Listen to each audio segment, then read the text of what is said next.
السلام عليكم ورحمة الله وبركاته. اللهم صل وسلم وبارك عليك يا حبيبي يا رسول الله. كل سنة وانتم طيبين يا جماعة. نبدأ فيديو جديد كده ونسمي الله. معانا رنجة جايبينها كده نحضرها مع بعض، ومعانا فسيخ نعمل كده طبق مشكل على قد الغدا. نبدأ نحضرها وننضفها مع بعض، نشيل الزيادات اللي فيها، نعملها بطريقة كده خفيفة. في ناس بتعملها تاكلها نية كده، وفي ناس بتشويها على البوتاجاز. انا مش بحبها بصراحة مشوية، بحب اكلها كده. نشيل البطاريخ الخشنة دي، جميلة جدا كلنا طبعا بنحبها. نجيب طبق صغير نحطه فيه.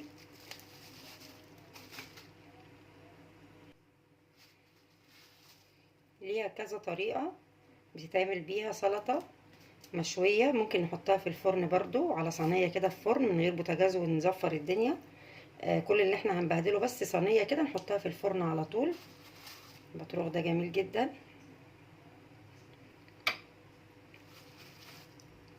انا هعملها كده بس كلها كده في الطبق. نعصر عليها ليمونه تبقى جميله قوي. ممكن نهرس شويه بالطحينه والليمون.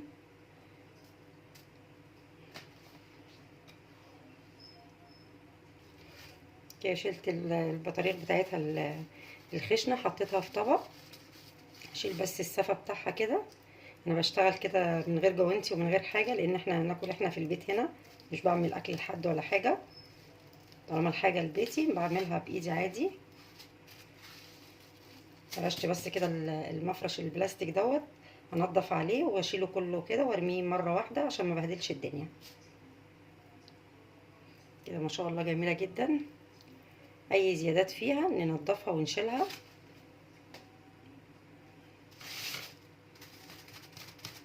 طرف السكينه كده نشيل اي حاجه.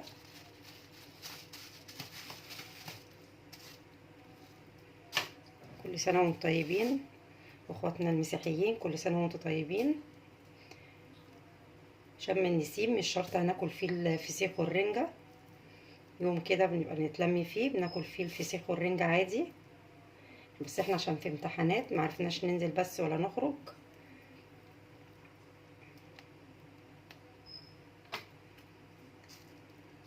كده نضفت واحدة وحطيتها كده في الطبق، اعصر عليها الليمون على طول. ومحضرين غسلت البصل الاخضر ونضفته، احمر جنبها شوية بطاطس. اي حاجة تتحط جنب الفسيخ والرنجة. دي طلعت البطروخ بتاعها ناعم، بيبقى طعمها حلو برضو، جميل جدا ونضيفة جدا.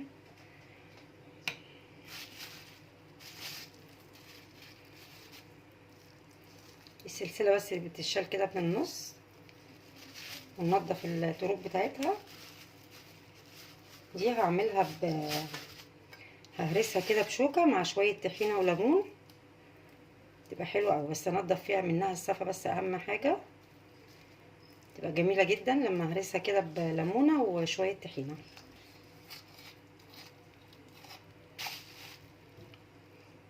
حلوة قوي. نشيل كده اللحم بكل سهولة من غير سفة ومن غير اي حاجة اهي، عشان شلنا السلسلة من النص بتشد السفة اللي في الجراب كله. اهي نضفها كده وارجع لكم تاني. كده بعد ما نضفت هنا رنجتين هنزل عليهم بنقطتين زيت كده، وطحينه وعصير ليمون.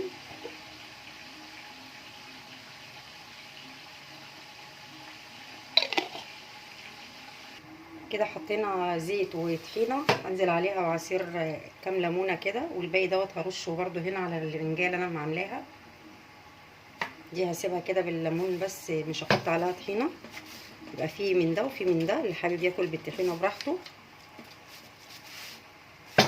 ههرسها وبعد كده افضيها في طبق التقديم. معانا طبق بسارية كده بس كبيرة شوية مش صغيرة، افضيها برضو اعصر عليها ليمون، ممكن تتاكل كده. خلصت الرنجة، نشوف الشكل النهائي بعد ما اخلص كل حاجة واحضرها كده في الاطباق. طبق الملوحه فضيتها كده في طبق صغير ونقعتها حوالي ساعه او اكتر في عصير ليمون عشان ما تبقاش حادقه قوي. كل ده ليمون عصره عليها عشان ما تبقاش حادقه في الاكل. وفضيتها في طبق كده صغير.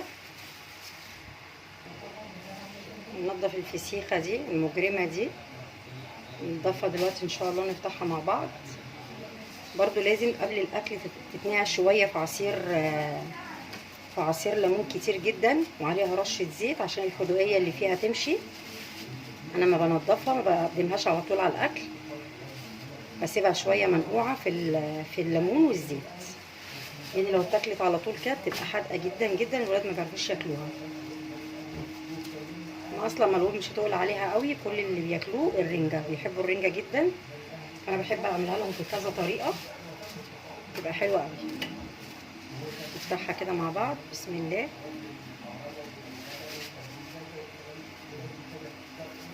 طريه جدا جدا.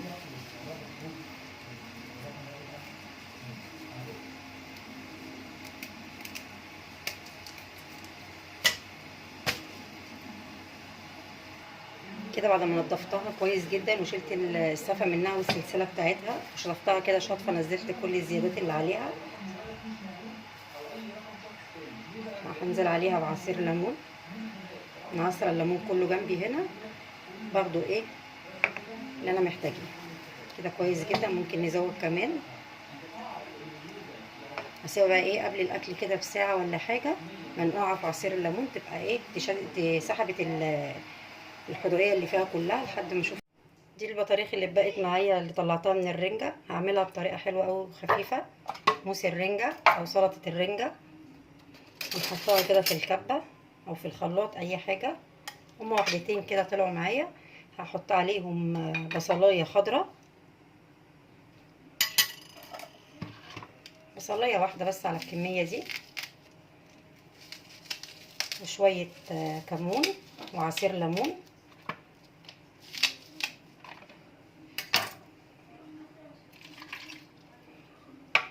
نص معلقه صغيره كده كمون، معلقه كده صغيره خل، معلقه صغيره زيت. اللي حابب يضيف عليها اي اضافات تانية ممكن يتحط لها زبادي وممكن يتحط لها مايونيز براحته، بس انا بعملها بالليمون والكمون والبصل الاخضر ومعلقه صغيره خل ومعلقه زيت على قد الكميه اللي موجوده معانا. كده شكلها بعد ما ضربتها بالكبه. فضيها في طبق كده صغير، دي بتبقى في المطاعم كده بتتحط جنب الرنجه والفسيخ، بتبقى حلوه قوي وطعمها جميل جدا. وبكده خلصت معاكم الرنجه والفسيخ. دي رنجه هرساها كده بالطحينه والليمون، البسارية الملوحة، دي موس الرنجة، دي فسيخة كده وضبطها كده ونضفتها ونقعتها شوية بالليمون. ودي رنجاية سايباها سادة كده عليها بس عصير ليمون مش اكتر.